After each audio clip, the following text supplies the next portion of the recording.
Good morning all, welcome to learners academy. Good morning भाई। नींद आ रही है क्या अभी भी? ऐसा लग रहा है कि नींद में ही हो अभी भी।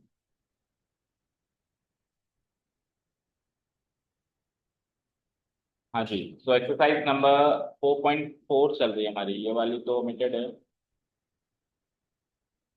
This was the exercise we started yesterday, question number 1। Okay, एक मिनट स्क्रीन शेयर करें।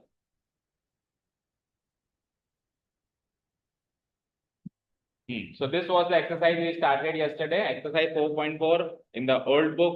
In the new book it is 4.3। और एक क्वेश्चन कर लिया है, साथ में टॉपिक इंट्रोडक्शन भी कल हमने कर लिया है। ठीक है, टॉपिक इंट्रोडक्शन कर लिया तो बचे हुए क्वेश्चन सेम टॉपिक पर बेस्ड है, तो it will take lesser of the time as compare to yesterday's class. शुरू करें सेकंड क्वेश्चन। अब देखो, हम कोई सा भी टॉपिक उठा लें मैथमेटिक्स में, स्पेशली मैथमेटिक्स में कोई सा भी टॉपिक उठा लें, कोई भी नई चीज सीखें, पहले सीधा क्वेश्चन होता है फिर उल्टा क्वेश्चन आता है, होता है ना ऐसे? कोई ऐसा टॉपिक है जिसमें सीधे ही सीधे क्वेश्चन चल रहे हैं हमेशा ही ना? अभी हमने सीधी गिनती सीखी थी 1 से 100 की, टीचर ने कहा 100 से 1 सीखो, रिवर्स काउंटिंग। तो ये तो बचपन से रीत चली हुई आ रही है। तो सिमिलरली अभी हमने नेचर ऑफ सॉल्यूशंस निकालना सीखा था, तो अब उसने नेचर ऑफ सॉल्यूशन खुद ने दे दिया, अगले क्वेश्चन में पढ़ो।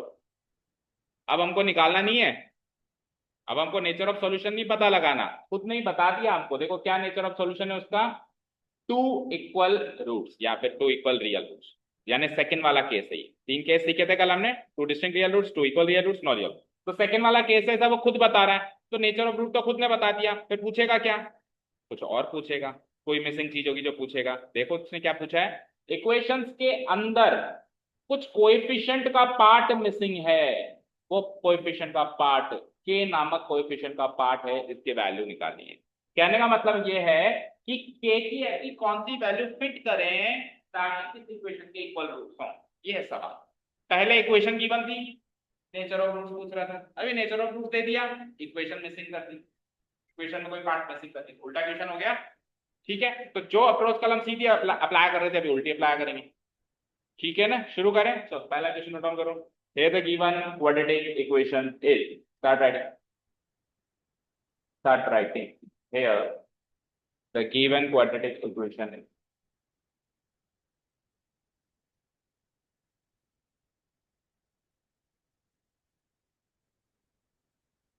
here the given quadratic equation is, this is the given quadratic equation, 2x square plus 8 plus 3 equal to 0।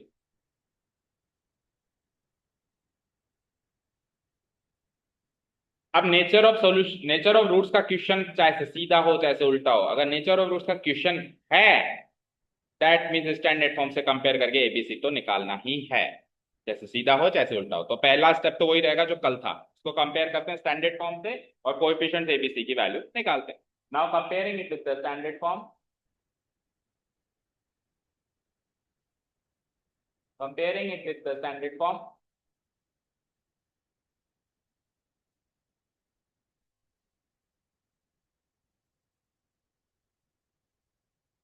that is, we'll write down the standard form, ax square plus bx plus c is equal to 0। This is our standard form of the quadratic equation। Fine, इसको compare करके we get, इससे compare करके given equation को we get A B C something something. चलो बताओ क्या, ए की value compare करो, 2 है ना, 1 का है, नहीं दिख रहा क्या, विजिबल नहीं है क्या?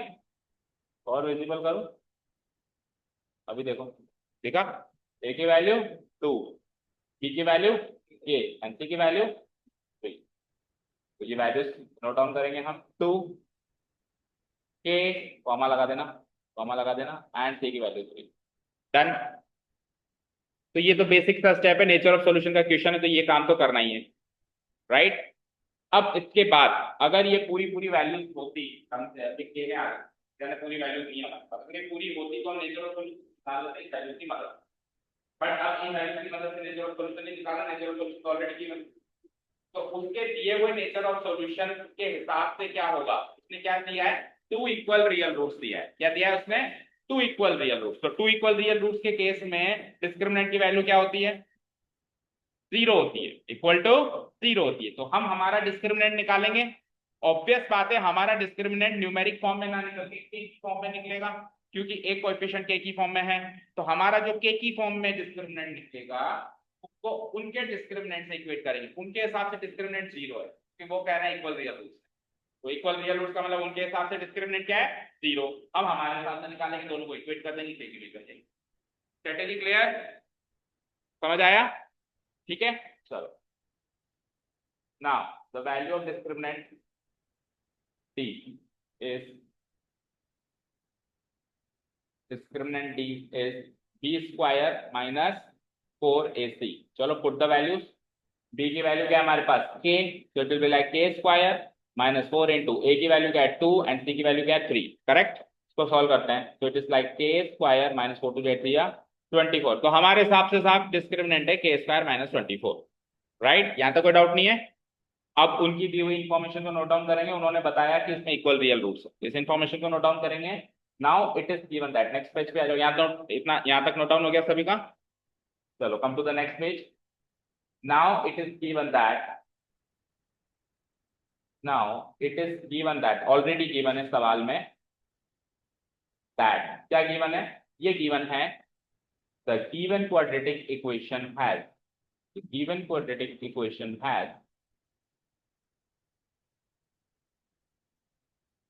has what?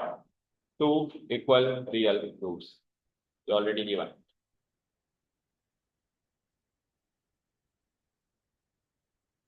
This is already given in the question. ये हमारा कल के सवाल में ये लाइन हमारी आखिरी कंक्लूजन होती थी, सवाल का एंड होता था यहाँ पे हम कंक्लूड करते थे कि किस टाइप का नेचर है, राइट? बट अभी बीच में ही आ गई क्योंकि अभी ये गिवन है। तो अगर गिवन क्वाड्रेटिक इक्वेशन के इक्वल रियल रूट्स हैं तो कायदे से डिस्क्रिमिनेंट डी होना चाहिए जीरो। डिस्क्रिमिनेंट डी होना चाहिए जीरो, और हमारा डिस्क्रिमिनेंट है ये के स्क्वायर माइनस 24। तो हम डी को के स्क्वायर माइनस 24 से रिप्लेस करेंगे, के स्क्वायर माइनस 24 से रिप्लेस करेंगे, जीरो से इक्वेट करेंगे। तो यहां से के की वैल्यू क्लियर आ जाएगी। माइनस 24 आरएचएस में जाएगा तो बनेगा प्लस 24। तो यहां से के की वैल्यू आएगी, यहां से स्क्वायर हटेगा तो वहां क्या लगेगा? स्क्वायर रूट लगेगा, करेक्ट? रूट 24 को सॉल्व कर सकते हैं फर्दर फैक्टराइज करके। कितनी बार टू, कितने टू है इसमें? 3 बार टू है, 2 2 2 और एक बार 3, 2 2 4 2 8 3 12 24। सो एक 2 का पेयर कंप्लीट होता है, तो 2 और एक अंदर 2 और 3 बचता है, 2 3 जा 6, 2 रूट 6। करेक्ट है क्या? करेक्ट है। देखो ऐसे देखा करो, ये जो बाहर रखा हुआ है इसका स्क्वायर कर दिया करो, 2 का स्क्वायर और 4 6 जा 24। करने के बाद खुद रीचेक किया करो, बाहर जो रखा हुआ है इसका स्क्वायर करके अंदर वाले से मल्टीप्लाई किया करो और चेक किया करो कि मेन जो वैल्यू है वो मिलती है कि नहीं मिलती। तो करेक्ट है ये 2 रूट 6? बताओ यस और नो, करेक्ट है गलत है? कभी भी किसी रियल नंबर का रूट निकालेंगे तो प्लस और माइनस दोनों में निकलेगा। तो के की नेगेटिव वैल्यू भी पॉसिबल है, ठीक है? तो अगर इतना सा भी नहीं लिखा ना तो मार्क्स कटेंगे। उसमें के की वैल्यू अगर आप माइनस 2 रूट 6 लिखोगे ना तो भी इक्वल रियल रूट्स आएंगे, और प्लस लिखोगे तो भी आएंगे। तो के की जो भी पॉसिबल वैल्यूज है सारी लिखनी है। और कभी भी किसी का रूट करते हैं तो आंसर प्लस में और माइनस में आता है। फॉर एग्जाम्पल रूट 4 करोगे तो आंसर क्या आएगा? +2 और -2। ऐसा क्यों? ऐसा इसलिए क्योंकि 2 का स्क्वायर भी 4 होता है और -2 का स्क्वायर भी 4 होता है। तो दोनों का स्क्वायर 4 होता है तो 4 के रूट की भी 2 वैल्यू होंगी। तो ये प्लस और माइनस हमेशा लगाना है, ओके?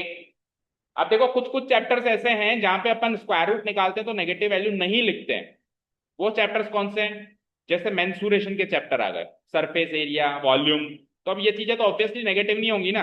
मैंने कहा इसका एरिया, एरिया बताओ, तो एरिया आप नेगेटिव थोड़ा बताओगे। एरिया ऑफ ट्राइंगल बताओ, इरॉन्स फॉर्मूला से निकाला था लास्ट टाइम हमने।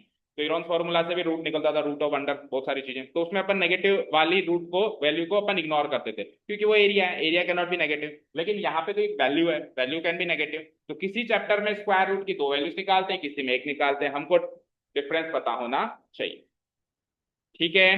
Clear? Last conclusory statement will be hence the value of required value of k is hence the required value of k is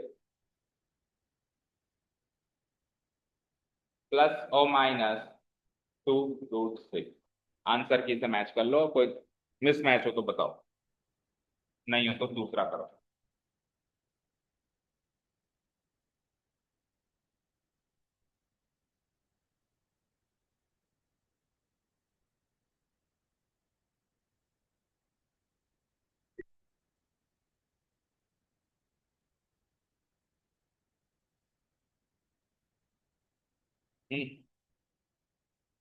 question number 2 पे आ जाओ। इसी का मतलब सेकंड पार्ट, जल्दी आओ। कहाँ पे? यहाँ पे के की वैल्यू लगा के देख लो आप, जीरो बनता है कि नहीं बनता है। हमको के की वैल्यू निकालनी है, के की ऐसी वैल्यू निकालनी है ताकि इसकी वैल्यू क्या बन जाए, जीरो बन जाए। तो के की वैल्यू जो हमने निकाली है उसको यहाँ लगा के देख लो सेल्फ सेटिस्फेक्शन के लिए। जैसे हमने क्या निकाली है, 2√6, तो 2√6 का स्क्वायर माइनस 24 करोगे, 2√6 का स्क्वायर 24 ही होता है, अभी भी करके देखा था 24 माइनस 24, या फिर माइनस का 2√6 करोगे तो नेगेटिव का स्क्वायर भी पॉजिटिव होता है। ठीक है, तो हम सेल्फ सेटिस्फेक्शन के लिए के की वैल्यू पुटअप करके देख सकते हैं कि जीरो है नहीं, हमको करके नहीं दिखाना। ओके, चलो जी सेकंड क्वेश्चन पे आते हैं, इसका सेकंड पार्ट। ये वाली क्वेश्चन नोट डाउन करो विद प्रॉपर स्टेप क्विकली।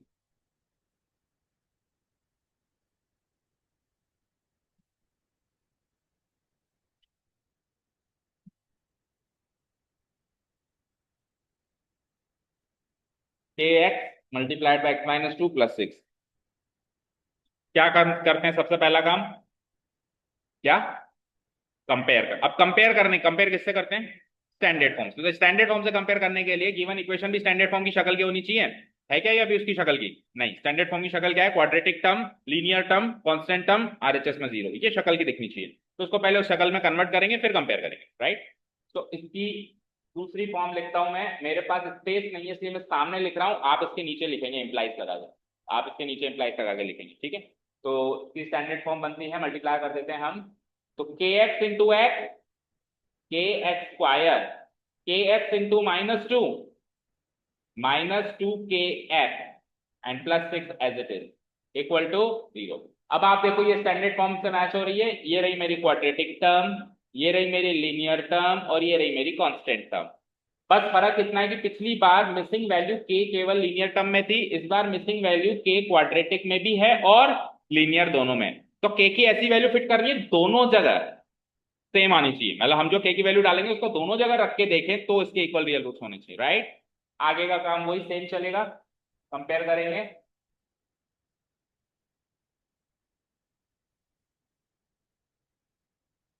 अब जिससे पूछूंगा वो बताना एबीसी की वैल्यू।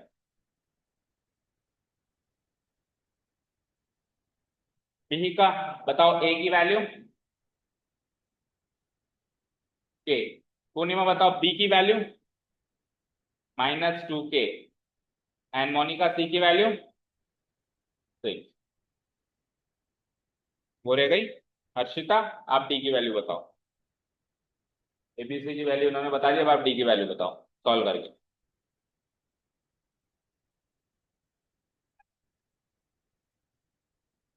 -2 के स्क्वायर लिखोगे ना गलत हो जाएगा, -2 के होल स्क्वायर, -2 के स्क्वायर तो ये होता है, ये होता है -2 के स्क्वायर, -2 के होल स्क्वायर, -2 का भी तो स्क्वायर करोगे, केवल के का करके थोड़ा रह जाओगे। देन व्हाट, -4 गुणा ए, ए की वैल्यू के, एंड सी की वैल्यू 6। इसको सॉल्व करो, -2 के का होल स्क्वायर क्या बनता है, 4 के स्क्वायर, 4 के स्क्वायर -4 × के × 6, तो 4 6 जा 24 टाइम्स के। ये बनी टी की वैल्यू सभी की।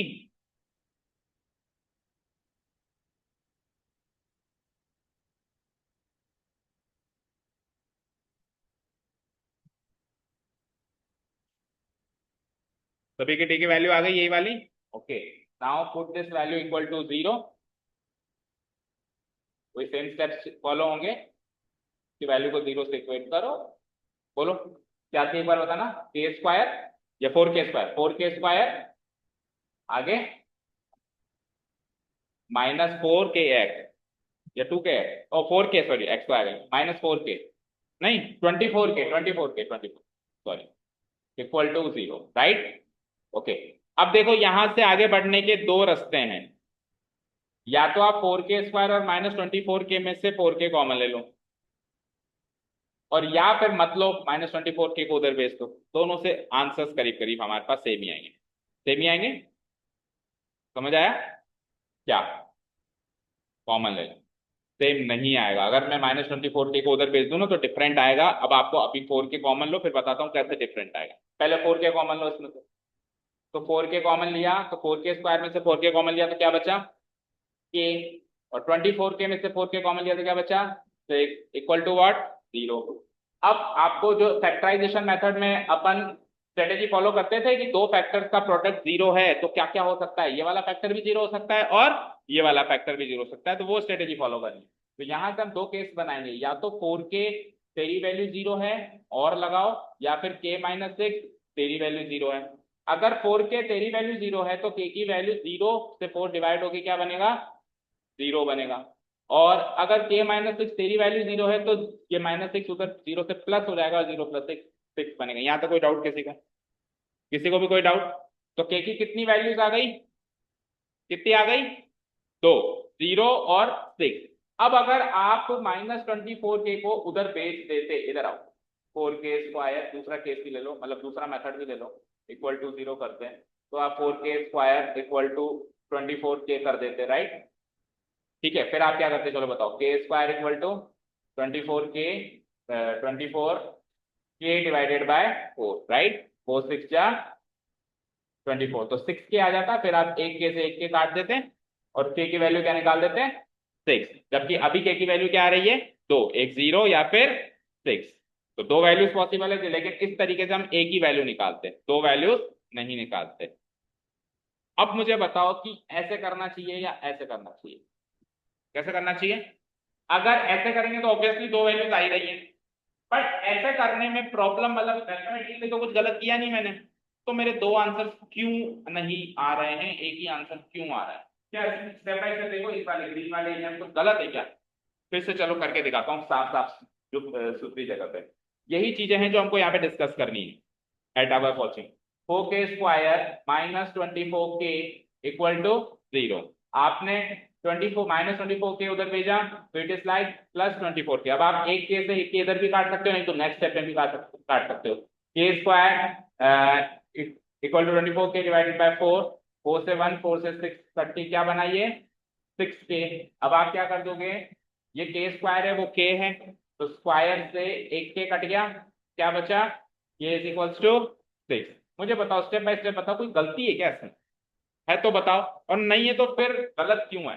फिर तो हम तो यही करके आएंगे सर, या तो गलती बताओ। बोलो मेहिका, इसमें कुछ गलती है?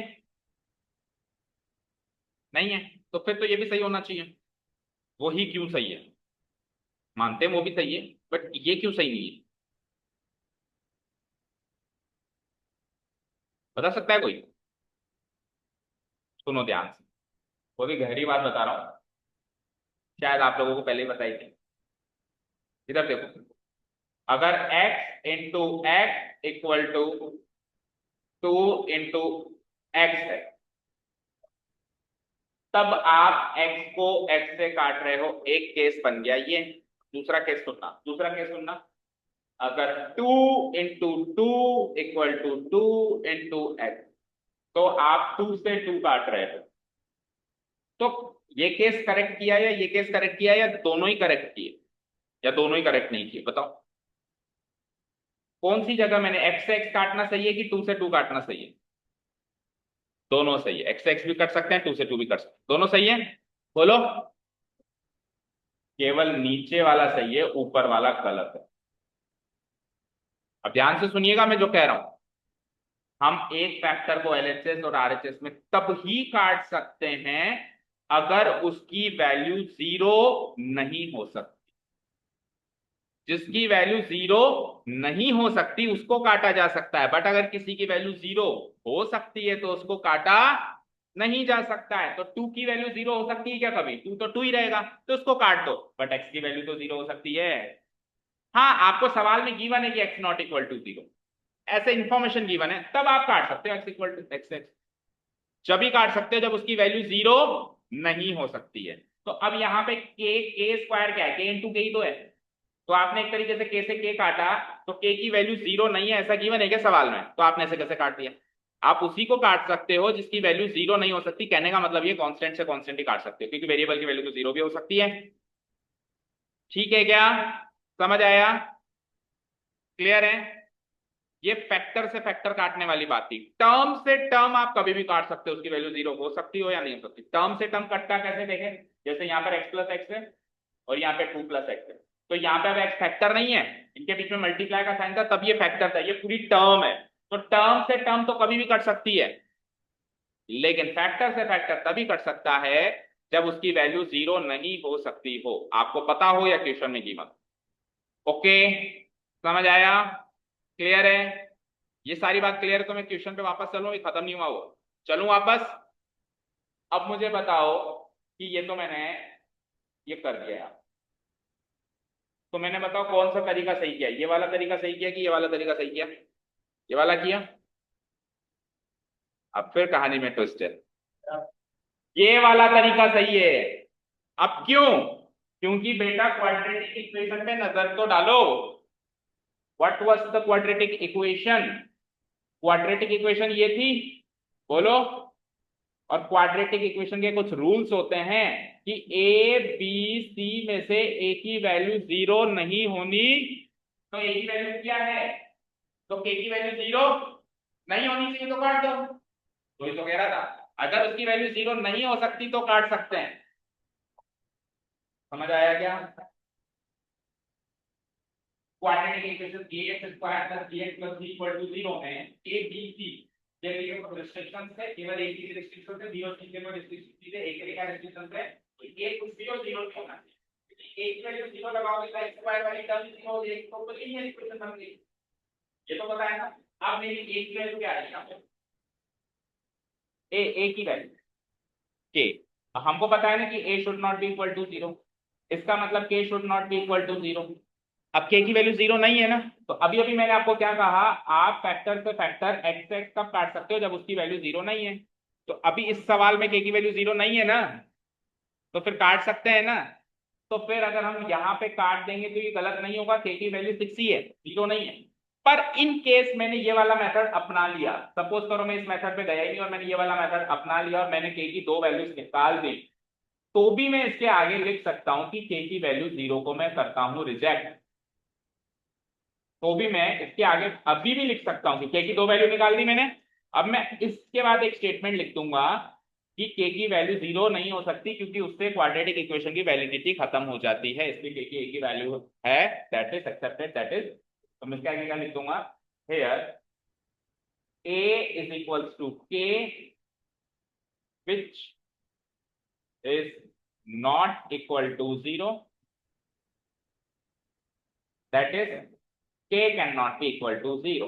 So the required value of k is only 1, which is 6.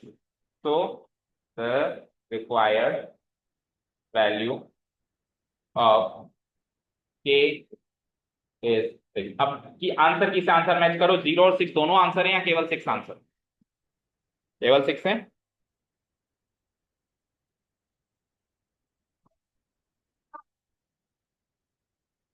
किसकी, किसकी दो वैल्यू आती है ये बताओ, x की, ये x की वैल्यू है, ये तो मिसिंग पार्ट है इक्वेशन का, वो मिसिंग पार्ट दो वैल्यूज में होगा ऐसा किसने कहा, ए बी सी में से कोई मिसिंग पार्ट है, जैसे या तो ए की वैल्यू या बी की वैल्यू या सी की वैल्यू, तो ए बी सी की दो वैल्यूज होती है ऐसा थोड़ा ना कहा, एक्स की दो वैल्यूज होती है, ये एक्स की थोड़ी ना। डन, समझ आया, यहां तक क्लियर है।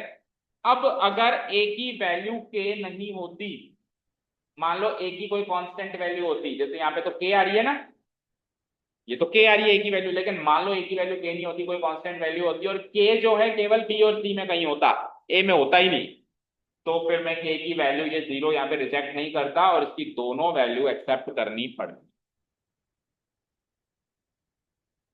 ठीक है।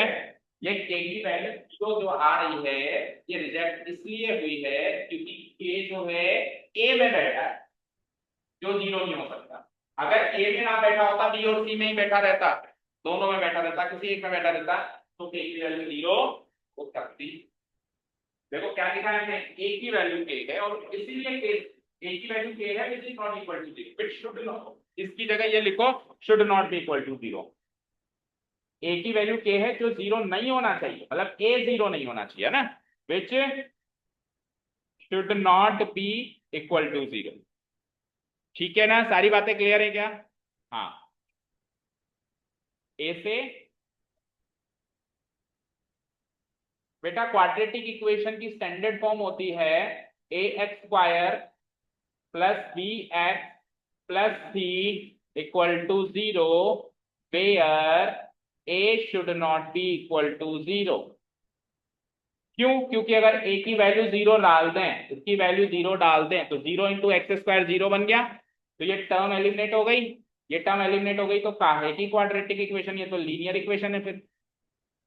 तो क्वाड्रेटिक इक्वेशन को की वैलिडिटी को स्थापित करने के लिए a को 0 नहीं कर सकते, और a को 0 नहीं सकते कर सकते तो इस सवाल में k को 0 नहीं कर सकते, क्योंकि a ही तो k है इस सवाल में। समझ आया? हाँ जी, क्लियर? नहीं आया तो ऐसे कौन हाँ करता? हाँ सर आ गया, मतलब मन से तो नहीं आया। ओके, मिहिका क्लियर है? चलें, अभी तो ये डायरेक्ट क्वेश्चन से, अब आ रही है वर्ड प्रॉब्लम, नोट करना है, करो। ये यही सॉल्यूशन है ना, जो एक्स्ट्रा चीज है वो मत किया करो, जैसे नोट डाउन।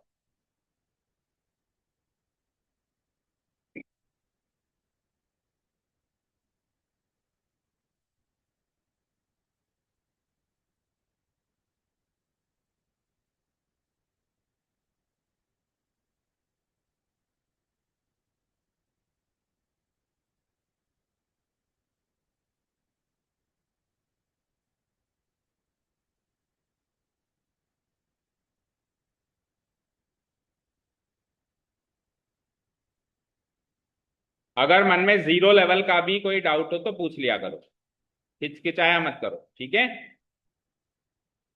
हो सकता है कि कभी आप कोई छोटा मोटा डाउट पूछो तो कई बार हो जाता है फ्लो फ्लो में कुछ निकल जाए मुंह से कि यार तेरे को इतना भी नहीं आता, कोई बात नहीं, सुन लिया करो, इग्नोर कर लिया करो, फिर भी पूछा करो, छोड़ा मत करो, ठीक है? टीचर टीचर का काम करेगा, लेकिन आप अपना काम मत करना, मत छोड़ो, ठीक है ना? ठीक है, अभी जैसे पूर्णिमा ने कहा ए क्यों नहीं 0 हो सकता, तो हो सकता है कुछ बच्चों को लगाओ क्योंकि वो एब्सेंट, जिसको पता ही नहीं है क्वाड्रेटिक इक्वेशन में ए की वैल्यू 0 नहीं हो सकती, तो इसलिए अगर किसी को और भी किसी किस्म का कोई जीरो लेवल का भी डाउट हो तो पूछ लिया कर। हम्म, कर दूं डिलीट? ओके, अब आती हैं वर्ड प्रॉब्लम्स। तो वर्ड प्रॉब्लम्स के लिए क्या स्ट्रेटेजी होंगी, पहले वो सुनिए ध्यान से। हाँ मोनिका, क्या सुना रहे हो? स्ट्रेटेजी तो मैं सुना रहा हूँ, तुम क्या सुना रहे हो? हाँ,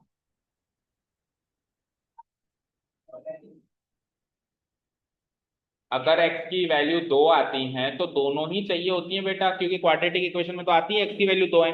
हाँ, अगर वर्ड प्रॉब्लम है तो वर्ड प्रॉब्लम में आपने x को क्या माना है उस पर डिपेंड करेगा। मान लो आपने x को एज माना है, तो एज, अब दोनों में से कोई ऐसा नंबर हो जो एज हो ही नहीं सकता, जैसे -3, तो किसी की -3 ईयर्स एज हो सकती है क्या? -3 ईयर्स का मतलब अभी पिछले जन्म में बैठा, पिछले जन्म के 3 साल बाकी हैं। तो this is not practically possible.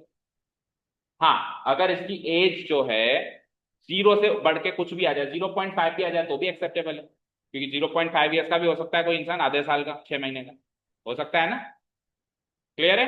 तो आप x की दो वैल्यूज आने के बाद कि दोनों वैल्यूज रखनी है या एक रिजेक्ट करनी है, ये इस बात पे डिपेंड करेगा कि x उस क्वेश्चन में क्या लिया गया है। ठीक है, अभी आ रहे हैं 3 क्वेश्चन, देखो इसमें हम x क्या लेंगे, वर्ड प्रॉब्लम्स आएंगे। ठीक है, और कोई डाउट? बाकी x की दो वैल्यूज ही आएंगी, हर बार दो आएंगी, नो रियल रूट्स में तो एक भी नहीं आएगी, टू डिस्टिंक्ट रियल रूट्स में दो अलग अलग आएंगी, और टू इक्वल रियल रूट्स में आएंगी दो, पर दोनों एक जैसी आएंगी। इसका मतलब ये नहीं कि वो एक ही है वो दो। ठीक है ना, एक बाप के दो बेटे हैं, दोनों जुड़वा हैं, तो इसका मतलब थोड़ी एक ही बेटा है, बेटे तो दो ही हैं, दोनों शक्ल सूरत से बस सेम है। दोनों सेम हो तो कोई सी भी सेलेक्ट करोगे, एक ही सेलेक्ट हुई ना, जैसे x इक्वल टू 2 और x इक्वल टू 2, अब ये दोनों सेम है, मर्जी है जो सेलेक्ट कर लो। x इक्वल टू 2 ही सेलेक्ट होगा, कोई बात नहीं, ठीक है। चलो, हाँ जी, अब वर्ड प्रॉब्लम्स में आते हैं। सुनिए बच्चों, इससे पहले भी वर्ड प्रॉब्लम्स थी पिछली एक्सरसाइजेस में। तो उन वर्ड प्रॉब्लम्स के साथ क्या होता था, एक क्वाड्रेटिक इक्वेशन बना देते थे, एक इंग्लिश का स्टेटमेंट लिखा हुआ है, उससे मैथमेटिकल इक्वेशन बना दी और मैथमेटिकल इक्वेशन को सॉल्व कर दिया, सॉल्व करके फिर वर्ड प्रॉब्लम का जवाब दे दिया। ये करते थे अभी अपन। अब ये वर्ड प्रॉब्लम जो है ना, ये वर्ड प्रॉब्लम इक्वेशन सॉल्व करने की है या नेचर ऑफ रूट्स निकालने की है, वो कैसे पता चले? भाई अगर इक्वेशन सॉल्व करने की है तो हम इक्वेशन सॉल्व करेंगे, और नेचर ऑफ रूट्स निकालने की तो नेचर ऑफ रूट्स निकालेंगे। उससे पहले दोनों ही सवालों में इक्वेशन बनानी पड़ेगी। वर्ड प्रॉब्लम आ गई, इससे हमने इक्वेशन बना ली, इक्वेशन बन गई, अब इसको सॉल्व करेंगे, नेचर ऑफ रूट निकालेंगे, वो कैसे पता चले? क्योंकि बाकी सवालों में तो साफ साफ कहता है find the nature of roots, या फिर सॉल्व दिस क्वाड्रेटिक इक्वेशन, या find the roots, find the solution, ऐसे इंस्ट्रक्शंस देता है। अब वर्ड प्रॉब्लम में ऐसे इंस्ट्रक्शंस तो मिलेगी नहीं कि find the roots, find the value of x, find the solutions. तो इन स्टेटमेंट से कैसे पता चले कि इक्वेशन बनने के बाद क्या करना है? बनने तक तो पता है, और बनने के बाद क्या करना है, सॉल्व करना है उस इक्वेशन को या नेचर ऑफ रूट्स निकालना है। ठीक है, तो पहले उस चीज पे गौर। तो देखो, जब भी सवाल ऐसा आ जाए, क्या ऐसा संभव है, क्या ऐसा संभव है, इज इट पॉसिबल, तो वो नेचर ऑफ रूट्स का सवाल। देखो तीनों सवाल है, is it possible, is the following situation possible, is it possible, क्या ऐसा पॉसिबल है कि ऐसा रेक्टेंगुलर ग्राफ बन जाए, क्या ऐसा पॉसिबल है कि ये सिचुएशन हो जाए कि इनके एजेस पर हो जाए, क्या ये पॉसिबल है कि ऐसा रेक्टेंगुलर मैंगोग्राफ बन जाए? तो ये एक्चुअली नेचर ऑफ रूट्स का सवाल है। अगर नेचर ऑफ रूट्स में नो रियल रूट आ जाए तो ऐसा संभव ही नहीं है, और नो रियल रूट के अलावा बचे हुए दो केस आ जाएं तो संभव। अब आगे और सुनो, अगर संभव है तो पता लगाओ। तो ये क्वेश्चन नंबर 1 की कॉपी हो गई। क्वेश्चन नंबर 1 में क्या करता था, अगर रियल रूट्स हैं पता लगाओ, इफ सो फाइंड है ही नहीं तो कोई बात नहीं, रोक दो, इधर ही रोक दो सवाल। तो क्वेश्चन नंबर 1 की बिल्कुल कॉपी पेस्ट है, बस फर्क ये है कि क्वेश्चन नंबर 1 में इक्वेशन गिवन है या इक्वेशन भी आपको बनानी है, बस ये डिफरेंस है। एक बार इक्वेशन बन गई उसके बाद वही काम करना है जो पहले सवाल में कर रहे थे, नेचर ऑफ रूट्स निकालना है। नेचर ऑफ रूट्स निकाल के अगर वो रियल निकलते हैं तो रूट्स निकालने हैं, रियल नहीं निकलते हैं तो वहीं पे स्टॉप कर। सारे इंस्ट्रक्शंस क्लियर हो गए? क्लियर। चलो, let us now frame the quadratic equation from the given statement. सवाल पढ़ते हैं, question number 3, is it possible, क्या ऐसा संभव है टू डिजाइन, कि हम ऐसा रेक्टेंगुलर मैंगो ग्रोव बोलते हैं किसी बगीचे को या बगान, बाग उसको, गार्डन को, है ना। तो कोई आम का बगीचा हम ऐसा डिजाइन कर सकते हैं क्या, रेक्टेंगुलर शेप का, जिसकी लेंथ उसकी ब्रेड्थ की ट्वाइस हो, जिसकी लंबाई उसकी चौड़ाई की दुगनी हो, और एरिया उसका 800 मीटर स्क्वायर बन जाए। उस रेक्टेंगुलर मैंगो ग्रोव का एरिया क्या बन जाए, 800 मीटर स्क्वायर बन जाए। तो यहां से लेके और यहां तक तो इंफॉर्मेशन है, उससे तो हम बना देंगे इक्वेशन, और उसके बाद फिर वही नेचर ऑफ रूट्स और वही सारा काम जो कल के सवाल में कर रहे थे। ठीक है, तो दो इंफॉर्मेशन देता है हमको हमेशा। एक इंफॉर्मेशन क्या है कि length is twice its breadth, और एक इंफॉर्मेशन क्या है, एरिया इज 800 मीटर स्क्वायर। अब दो चीजें, लेंथ और ब्रेड्थ, किसी एक को एक्स मान सकते हैं क्योंकि वन वेरिएबल की इक्वेशन बनानी है। तो अगर मैं लेंथ को एक्स मानूं तो ब्रेड्थ कैसे निकले, या फिर ब्रेड्थ को एक्स मानूं तो लेंथ कैसे निकले, ये सवाल है। ओके, अब अगर आप लेंथ को, सपोज करो आपने डिसाइड कर लिया कि आप हमको लेंथ को एक्स मानना है, क्या मानना है, लेंथ को एक्स। तो अब ब्रेड्थ निकालने के लिए या तो इस इंफॉर्मेशन को पकड़ लो या फिर इस इंफॉर्मेशन को पकड़ लो, दोनों ही इंफॉर्मेशन से ब्रेड्थ निकल जाएगी। अगर उस इंफॉर्मेशन को पकड़ते हो तो इक्वेशन इस इंफॉर्मेशन से बनाओ, और अगर इस इंफॉर्मेशन से ब्रेड्थ निकालने के लिए पकड़ते हो तो इक्वेशन इस इंफॉर्मेशन, दोनों ही ऑप्शन से इक्वेशन दोनों से ही सेम बनेगी। समझ आया? लेंथ या ब्रेड्थ किसी को भी एक्स मान लो, अब ब्रेड्थ निकालनी है एक्स की फॉर्म में, क्योंकि लेंथ तो एक्स की फॉर्म में एज्यूम हो गई, ब्रेड्थ को एक्स नहीं मान सकते तो वो भी एक्स की फॉर्म में निकालनी है हमको। तो या फिर इस इंफॉर्मेशन से ब्रेड्थ निकाल के और जो बची हुई इंफॉर्मेशन से उससे इक्वेशन फ्रेम करो, या फिर उस इक्वेशन से ब्रेड्थ निकाल के दूसरी वाली इंफॉर्मेशन से आप इक्वेशन फ्रेम करो। दोनों ऑप्शन जैसा आपको आसान है। तो बताओ क्या करें इस सवाल में, क्या करें, ब्रेड्थ किससे निकालें और इक्वेशन किससे बनाए, ये बताओ। ब्रेड्थ किससे निकालें, इससे, इस वाली इंफॉर्मेशन से, दुगना गुना वाली इंफॉर्मेशन है, और फिर इक्वेशन से बना दें, हालांकि आप उल्टा भी कर सकते हो, अभी भी कह रहा हूं, है ना। चलो अभी आपने डिसाइड किया तो हम ब्रेड किससे निकाल लेते हैं, और लेंथ। अच्छा ब्रेड से भी निकालनी है, लेंथ निकालनी, ब्रेड को एक्स मानना पड़ेगा, क्योंकि जब भी दो पैरामीटर में कनेक्शन गिवन होता है तो जिसका जिक्र बाद में हो उसको एक्स मानते हैं। तो लेंथ और ब्रेड में किसका जिक्र बाद में है, ब्रेड का। तो इस इंफॉर्मेशन से अगर आप इस इंफॉर्मेशन को आपने बचा के रखा है इक्वेशन बनाने के लिए, इस इंफॉर्मेशन का लेंथ ब्रेड प्रिंट कर रहे हो तो आप लेंथ को एक्स मानो, आप ब्रेड को। ओके, तो स्टार्ट कहां से करूंगा मैं, let the breadth of the let the breadth of the rectangular mango grove be x.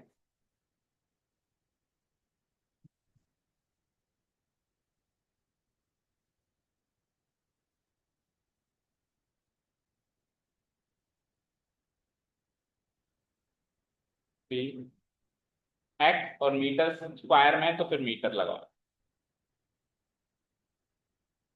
Fine. अब वो वाली इंफॉर्मेशन है हमारे पास, उससे हम लेंथ निकालेंगे। Now it is given that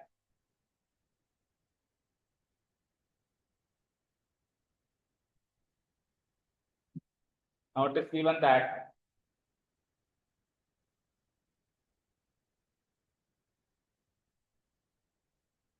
now it is given that the length is twice its breadth. So copy paste करो। Now it is given that the length is twice its breadth.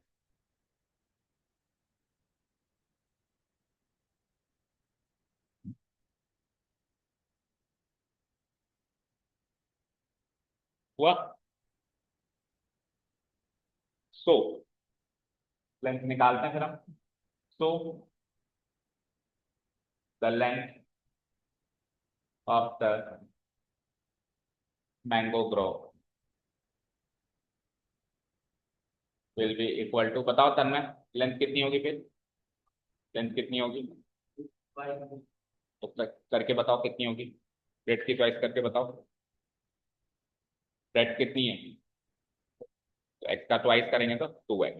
ठीक है, twice x bread करना है, twice का मतलब होता है 2 multiply, और फिर ब्रेड है तो ब्रेड क्या मानी हमने, x। तो सॉल्व करेंगे तो it will be 2x meter, correct. अब लेंथ भी है, ब्रेड भी है, मौका भी है, दस्तूर भी है। ठीक है, लोहा गर्म है मारो हथौड़ा। ठीक है, एरिया निकाल दो। एरिया कैसे निकलता है, एरिया का फॉर्मूला तो पता है, तो अच्छा एरिया होता क्या है तो पता है, रेक्टेंगल के अंदर ये जो स्पेसेस को एरिया बोलते हैं। तो इसकी वैल्यू कैसे निकालते हैं, लंबाई इंटू चौड़ाई, लेंथ इंटू ब्रेड्थ। ठीक है, नाउ द एरिया, अच्छा वो इंफॉर्मेशन गिवन है ना, again it is given that, area वाली इंफॉर्मेशन भी गिवन है ना, again it is given that the area of the mango grove is equal to how much, 800 meter square given है। That is area निकालने का formula होता है length into breadth. तो लेंथ इंटू ब्रेड्थ हो गया 800, हो गया 800। अब लेंथ क्या मानी है और ब्रेड्थ क्या मानी है दोनों लिख दो। तो लेंथ हमने मानी है क्या, 2x, ब्रेड्थ मानी है x, तो 2x इंटू एक्स हो गया 800। अब 2x इंटू एक्स यानी कि 2x स्क्वायर हो गया 800। ओके, अब 2 से 800 कट सकता है तो काट डालो, x square equal to 800 by 2, 400। अब इसके आगे है ना बच्चे फ्लो फ्लो में ये कर देंगे जो मैं कर रहा हूँ, इतना तो कर देंगे, इसके बाद फ्लो फ्लो में ये कर देंगे। अच्छा, एक्स स्क्वायर इक्वल टू 400, तो एक्स इक्वल टू √400, √400 यानी कि प्लस और -20, और -20 हो नहीं सकता क्योंकि एक्स क्या है, ब्रेड्थ है, ब्रेड्थ नेगेटिव होगी नहीं, तो माइनस हटा के ये आ गया 20 मीटर। यही करोगे ना, ये करना है क्या, इक्वेशन को सॉल्व थोड़ा ना करना है, ये बताना है कि पॉसिबल है या नहीं है। तो उसके लिए हमको इक्वेशन की स्टैंडर्ड फॉर्म बनानी है, और वही एबीसी निकालना है, वही nature of root b² - 4ac निकालना है। सॉल्व करने का काम अगला है, जब वो साबित हो जाए कि ऐसा पॉसिबल है तो सॉल्व करो, आप पहले ही सॉल्व कर रहे हो। तो आप इस इक्वेशन को स्टैंडर्ड फॉर्म देंगे, स्टैंडर्ड रूप देंगे। स्टैंडर्ड रूप कैसे मिलेगा इसको कोई बताएगा, स्टैंडर्ड रूप क्या होता है किसी भी इक्वेशन का, जिसमें आरएचएस में 0 हो और सारी जनता एलएचएस में। तो इसका जो भी पार्ट है सबको एलएचएस में लेके आओ। 2 से काट दिया वो कोई गलत नहीं किया, 2 से काट सकते हो, लेकिन 400 को अब इधर लेके आओ, तब जाके इसकी बनेगी स्टैंडर्ड फॉर्म। तो एक्स स्क्वायर और ये 400 इधर आएगा तो -400 इक्वल टू 0। क्या ये स्टैंडर्ड फॉर्म है क्या? अभी भी ये स्टैंडर्ड फॉर्म है, क्योंकि स्टैंडर्ड फॉर्म में 3 टर्म्स होती है यहाँ पे। कौन सी टर्म मिसिंग है? लीनियर टर्म मिसिंग है, तो जो भी मिसिंग है उसको कोएफिशिएंट दे दो 0। तो x square plus 0x minus 400 equal to 0। ये अब जाके स्टैंडर्ड फॉर्म की शक्ल की इक्वेशन बनी है। इसके बाद का काम वो का वही करना है जो सवाल नंबर 1 में कर रहे थे कल। करो इतना, नोट डाउन। जो भी टर्म मिसिंग है उसको कोएफिशिएंट 0 दे दो। ठीक है, कौन सी मिसिंग होगी टर्म? या तो लीनियर मिसिंग होगी या कांस्टेंट मिसिंग होगी। क्वाड्रेटिक तो मिसिंग हो ही नहीं सकती, नहीं तो क्वाड्रेटिक इक्वेशन ही नहीं बनेगी।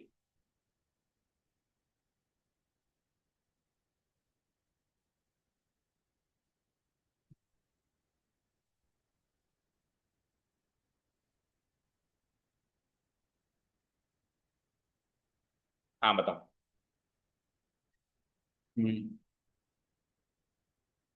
Length and breadth.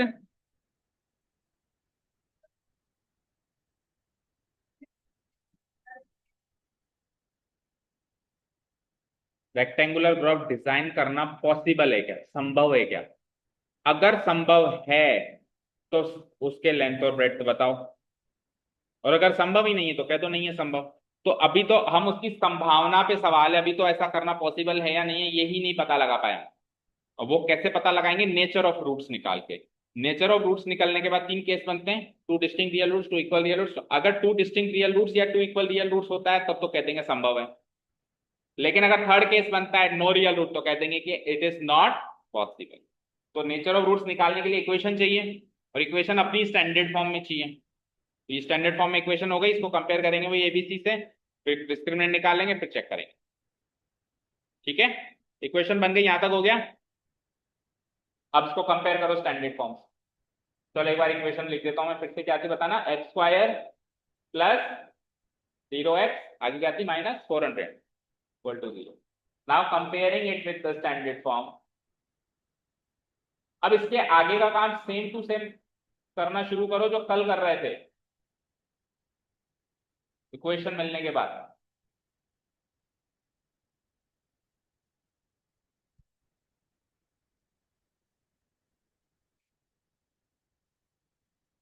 That is, what is the standard form? ax square plus bx plus c equal to 0, right? ठीक है, कंपेयर करके एबीसी बताओ। ए की वैल्यू क्या है बताओ, कोई बताएगा? एक्स स्क्वायर को एक्स स्क्वायर से कंपेयर करो, ए की वैल्यू बोलो 1, इसके आगे कुछ नहीं तो 1 है। बी की वैल्यू साथ साथ दिखाई दे रही है, क्या? 0। और सी की वैल्यू, अच्छा बी की वैल्यू 0 हो सकती है क्या? अलाउड है क्या? अलाउड है। किसकी वैल्यू 0 नहीं हो सकती? ए की। ठीक है, ये हो गया 3 कोएफिशिएंट्स। ये कोएफिशिएंट मिलने के बाद चौथे और डी निकालो, discriminant D. Discriminant D equal to क्या होता है? बी स्क्वायर माइनस का 4ac। ठीक है, तो बी का स्क्वायर यानी 0 का स्क्वायर -4 इंटू ए की वैल्यू 1 और सी की वैल्यू क्या है? माइनस का 400। इट विल बी लाइक 0 का स्क्वायर 0 और माइनस माइनस प्लस हो गया, और 400 को 4 किया तो 1600, यानी कि 1600 आया, विच इज ग्रेटर देन 0। तो कौन सा केस बना? फर्स्ट वाला केस बना। फर्स्ट वाला केस बना, दैट मीन्स ये सिचुएशन पॉसिबल है। फर्स्ट वाला केस में पॉसिबल है, सेकंड में पॉसिबल है, बट थर्ड में पॉसिबल नहीं। Here d is greater than 0, so the quadratic equation has 2 distinct real roots. Quadratic equation has 2 distinct real roots.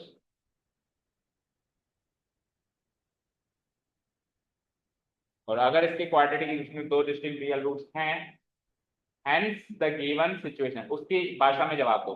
उसने क्या सवाल पूछा था? Is it possible to design? हम इसी की भाषा में जवाब देंगे, Hence, it is possible to design the given rectangular mango grove.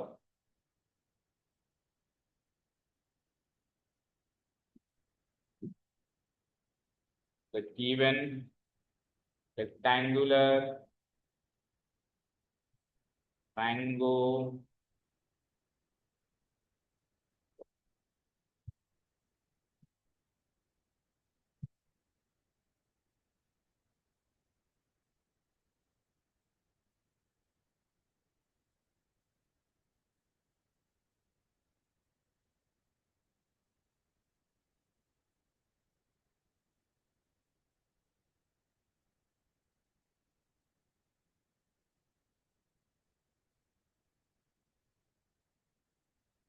बढ़े फिर आगे। सवाल यहाँ पर ना खत्म हुआ है। सवाल क्या था, इफ तो find its length and breadth. अगर पॉसिबल है तो फिर लेंथ और ब्रेड्थ निकाल के बताओ। पॉसिबल तक सवाल का आंसर दे दिया है कि पॉसिबल है। अगर यहाँ पे होता कि ये पॉसिबल ही नहीं होता, पॉसिबल कब नहीं होता, जब ये लेस देन 0 आता और थर्ड केस बनता, तो फिर ये सवाल यही खत्म हो चुका होता। बट अभी खत्म नहीं हुआ। तो अब पॉसिबल है तो उसकी लेंथ और ब्रेड्थ निकालना शुरू करें। उसके लिए इक्वेशन को सॉल्व करना पड़ेगा। और कल हमने क्या डिसाइड किया था कि नेचर ऑफ रूट्स के क्वेश्चन में अगर इक्वेशन को सॉल्व करना पड़े तो क्वाड्रेटिक फॉर्मूला से करेंगे। ये डिसाइड किया था कल। चलो ना, इक्वेशन लिखो। द क्वाड्रेटिक इक्वेशन इज, तो सॉल्व कर रहे हैं, सॉल्यूशन पार्ट चल रहा है यहाँ।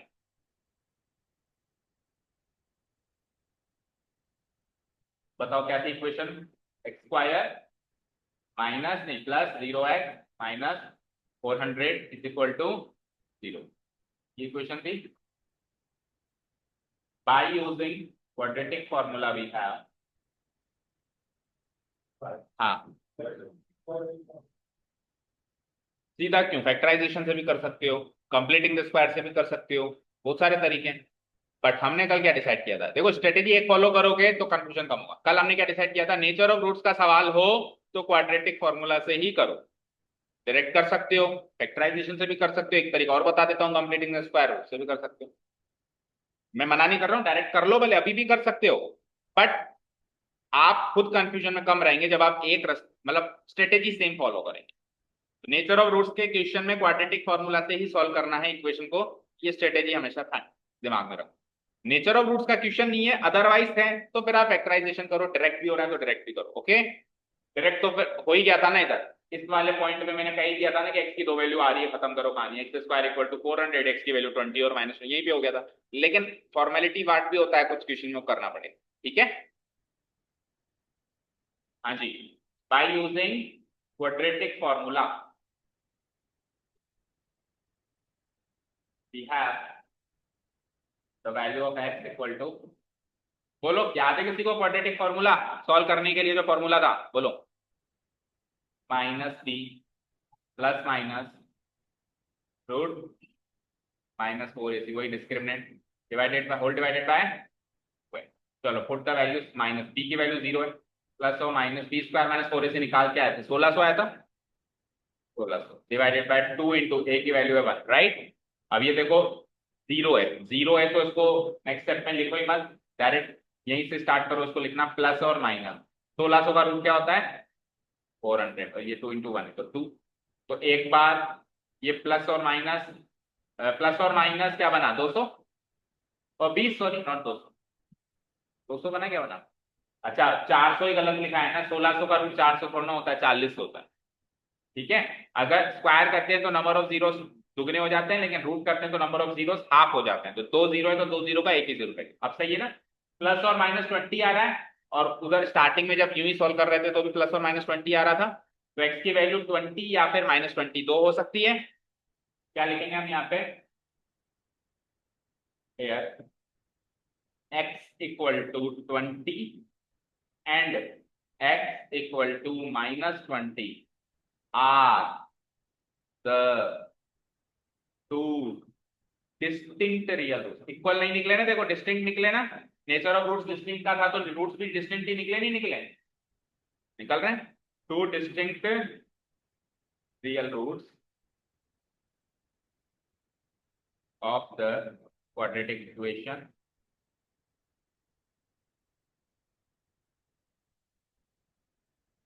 Okay. Next question is from Mihika. Mihika, इसके दो रूट्स निकल चुके हैं, एक है 20 और एक है -20। तो एक को लेंथ और एक को ब्रेड्थ मान लें।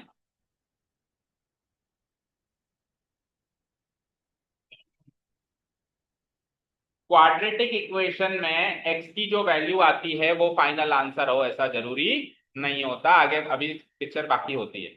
ठीक है, इन दोनों में से दोनों वैल्यूज हम रख सकते हैं कि नहीं रख सकते, पहले वो डिसाइड करो। तो x क्या माना था वो सोचो, x क्या माना था, ब्रेड्थ। तो ब्रेड्थ नेगेटिव हो सकती है क्या, तो इसको तो यही कर देंगे रिजेक्ट, और एक ही वैल्यू लेके आगे बढ़ेंगे। तो ब्रेड्थ हो जाएगी ये 20 और लेंथ उसकी दुगनी थी, याद करो 2x, तो वो हो जाएगी 40। ऐसा मत कर देना लेंथ 20 और ब्रेड्थ -20। आंसर क्या है, लेंथ ब्रेड्थ 20 और लेंथ 40, ये फाइनल आंसर। समझ आया। लीनियर इक्वेशन में ये बेनिफिट था कि एक्स और वाई की जो आंसर आती थी वही फाइनल आंसर होती थी, लेकिन क्वाड्रेटिक इक्वेशन में एक्स की जो आंसर्स है वो फाइनल आंसर नहीं है। ठीक है, नेक्स्ट आगे बढ़ते हैं। But x equal to -20 is rejected, का रीजन भी बताना, वो रिजेक्टेड क्यों है। As breadth can not be negative, as breadth can't be negative, reason बताना पड़ेगा क्यों हम रिजेक्ट कर रहे हैं। तो x की एक ही वैल्यू है एक्सेप्टेड, वो है x इक्वल टू 20। अब निकाल लेते हैं हम less than breadth, hence length of the mango grove, ये फाइनल स्टेटमेंट्स आ रहे हैं हमारे। And breadth of the mango grove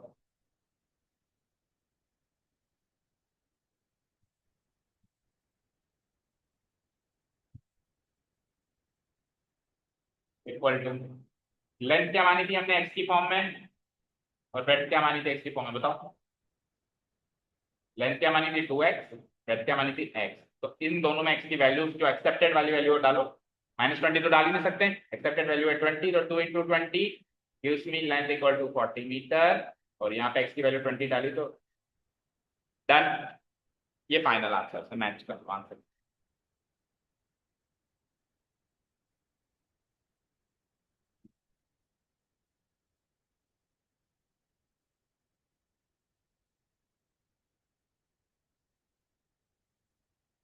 तीनों एक दूसरे की शक्ल देख रहे हैं, ये समझ नहीं आ रहा कि हिम्मत कौन करे। सबसे पहले नोटबुक बंद करने का ना, एक जना हिम्मत कर ले फिर तो हम तेरे पीछे हो लेंगे बस, है ना। तुम संघर्ष करो, हम तुम्हारे साथ हैं, बट करो तो सही। चलो, हाँ जी सुनो। अभी मिहिका ने बोला कि सर ये आप क्या कर रहे हो, x की वैल्यू -20, ये ब्रेड कैसे हो सकती है, नेगेटिव तो होती ही नहीं है। तो अगर पॉजिटिव होती तो रख लेते क्या। मैंने कहा इसको लेंथ और इसको ब्रेड मान लें, तो आपने क्या कहा, ब्रेड नेगेटिव नहीं है इसलिए नहीं मानेंगे। लेकिन अगर पॉजिटिव होती, मान लो ये 30 होता, ये भी पॉजिटिव होता, ये भी पॉजिटिव होता, तो एक को लेंथ और एक को ब्रेड मान लेते क्या, तो भी नहीं मान। लेंथ और ब्रेड्थ निकालने का प्रोसेस ही अगला है। ये तो यहाँ पे तो केवल ये डिसाइड करना है एक्स की कौन सी वैल्यू एक्सेप्टेड है और कौन सी रिजेक्टेड है। लेंथ और ब्रेड्थ निकालने का प्रोसेस ही अगला है। लेंथ और ब्रेड्थ तो एक्स और 2x है, एक्स की दो वैल्यूज लेंथ और ब्रेड्थ नहीं है, एक्स और 2x है लेंथ और ब्रेड्थ। तो एक्स की एक्सेप्टेड वैल्यू में एक्स और 2x में पुटअप करके लेंथ और ब्रेड्थ मिलेगी। समझ आया। क्वेश्चन नंबर थर्ड की कॉपी पेस्ट है क्वेश्चन नंबर फोर्थ, जो फिफ्थ वाला एज प्रॉब्लम कल मैं करवाऊंगा, बातें नहीं थी, एज प्रॉब्लम कल मैं करवाऊंगा। फिफ्थ क्वेश्चन पढ़ लीजिए, और कोई दिक्कत है तो अभी पूछ लीजिए, बिकॉज कॉपी पेस्ट है। पढ़ते हैं एक बार क्या है। Is it possible to design a rectangular park, उसमें गार्डन बना रहा था, उसमें पार्क बना रहा है। अब की बार एरिया की जगह क्या गिवन है, पेरीमीटर और एरिया, अच्छा दोनों गिवन है, पेरीमीटर भी गिवन है और एरिया भी गिवन है।